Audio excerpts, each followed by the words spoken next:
রাতের আকাশে এমন কিছু ঘটে গেল যা পুরো বিশ্ব এখন নতুন চোখে দেখছে। পারস্য উপসাগরের তীরে থাকা আমেরিকান সামরিক ঘাঁটিতে হঠাৎ বেজে উঠল বিপদের সাইরেন, কিন্তু কেউ জানত না যে বিপদ আসলে কোথা থেকে আসছে। সেদিন সকাল হওয়ার ঠিক আগেই ইরানের বিপ্লবী গার্ড বাহিনী থেকে ছোড়া হয় ৮টি কিয়াম-1 ব্যালিস্টিক মিসাইল। লক্ষ্য ছিল আলী আল সালেম এয়ারবেস, কিন্তু এই ৮টি রকেটের পেছনে ছিল একটি গভীর পরিকল্পনা যা আমেরিকানরা বুঝতেই পারেনি। আসল খেলা শুরু হয়েছিল আরও আগে, যখন 4টি শাহেদ 136 ড্রোন রওনা দেওয়া হয়েছিল সেই একই গন্তব্যের দিকে। আমেরিকান সৈন্যরা তাদের আধুনিক প্যাট্রিয়ট মিসাইল সিস্টেম দিয়ে একের পর এক ইরানি মিসাইল মেরে ফেলতে থাকে। তাদের সবচেয়ে দামি PAC-3 মিসাইল আর পুরনো GMT মিসাইল একসাথে ব্যবহার করা হচ্ছিল। উত্তর আর দক্ষিণ পূর্ব দিক থেকে আসা হামলা ঠেকাতে গিয়ে তারা পুরোপুরি ব্যস্ত হয়ে পড়ে।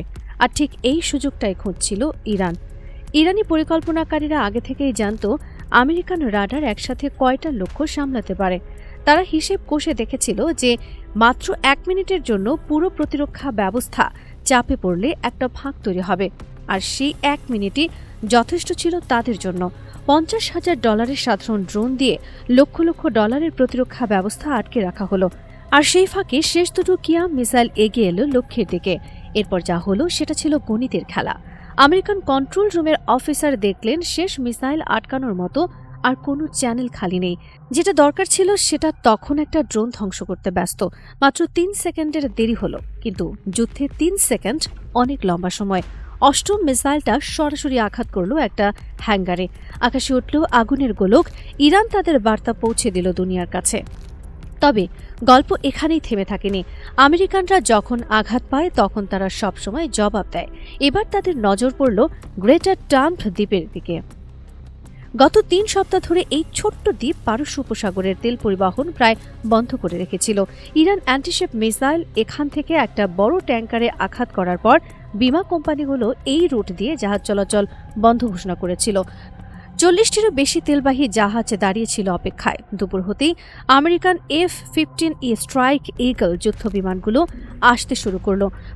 প্রথমে ফেলা হলো সাধারণ JDAM বোমা, যা দ্বীপের চারপাশের প্রতিরক্ষা ব্যবস্থা ধ্বংস করতে লাগল। কামানার রাডার একের পর এক উড়িয়ে দেওয়া হলো, কিন্তু ইরান জানত এসব আসবে। তাই তারা সবচেয়ে জরুরি জিনিসগুলো লুকিয়ে রেখেছিল মাটির অনেক গভীরে।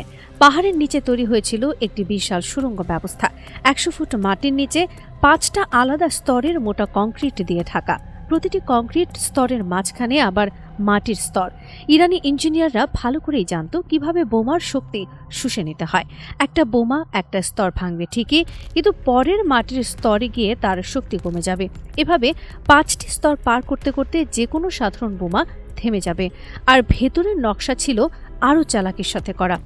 একটা কেন্দ্রীয় অস্ত্র ভাণ্ডার, সেখান থেকে বেরিয়ে গেছে অনেকগুলো সুড়ঙ্গ, প্রতিটার আলাদা বের হওয়ার পথ।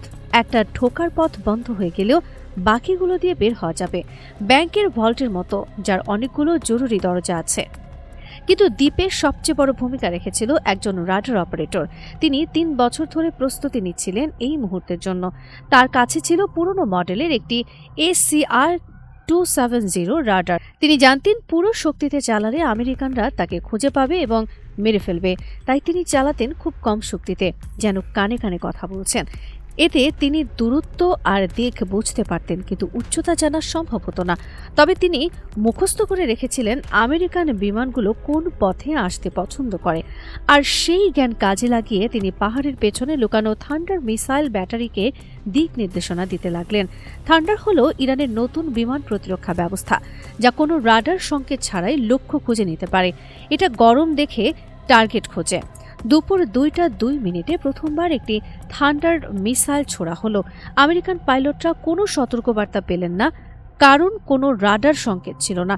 তারা শুধু দেখলেন নিজের চোখে। মিসাইলটা লক্ষ্যভ্রষ্ট হলো, কারণ অপারেটর উচ্চতা জানতেন না, শুধু দিক জানতেন। কিন্তু এই একটা ঘটনায় প্রমাণ করলো যে ইরানের কাছে এমন অস্ত্র আছে যা আমেরিকান প্রযুক্তি ধরতে পারে না।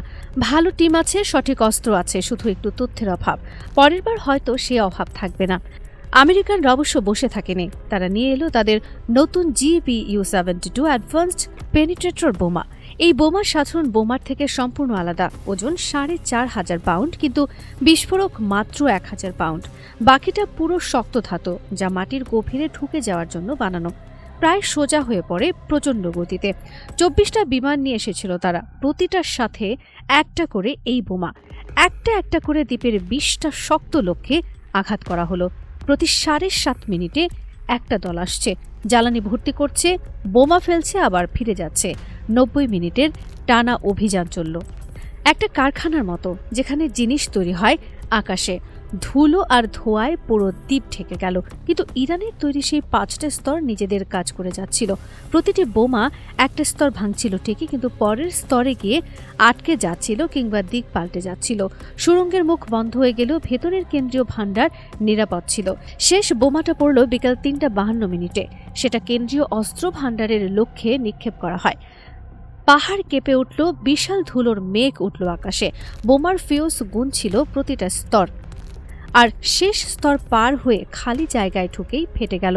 ৫টা স্তরের কংক্রিট এবার বোমার পক্ষে কাজ করল। বিস্ফোরণ ধরে রেখে সেটাকে সুড়ঙ্গের ভেতরে ছড়িয়ে দিল।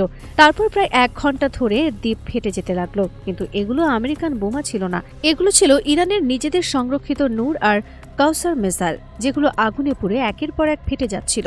আমেরিকানরা যে $৩ লক্ষ বোমা ফেলেছিল, তার পরের সব বিস্ফোরণ ছিল ইরানের নিজস্ব মজুদের। এই পুরো ঘটনা একটা জিনিস শেখালো পুরো বিশ্বকে। আধুনিক প্রযুক্তি অনেক শক্তিশালী বটে, কিন্তু চালাক পরিকল্পনা আর ধৈর্য দিয়ে তার মোকাবিলা করা যায়। ইরান দেখিয়ে দিল সংখ্যায় কম থাকলেও বুদ্ধি দিয়ে লড়াই করা সম্ভব। সস্তা ড্রোন দিয়ে লক্ষ লক্ষ ডলারের প্রতিরক্ষা ব্যস্ত রাখা যায়। কম ক্ষমতার রাডার দিয়েও কাজ চালানো যায়, যদি জানা থাকে কিভাবে ব্যবহার করতে হয়। আর সবচেয়ে বড় কথা, মাটির নিচে তৈরি সুরক্ষা এখনও খুব কার্যকর।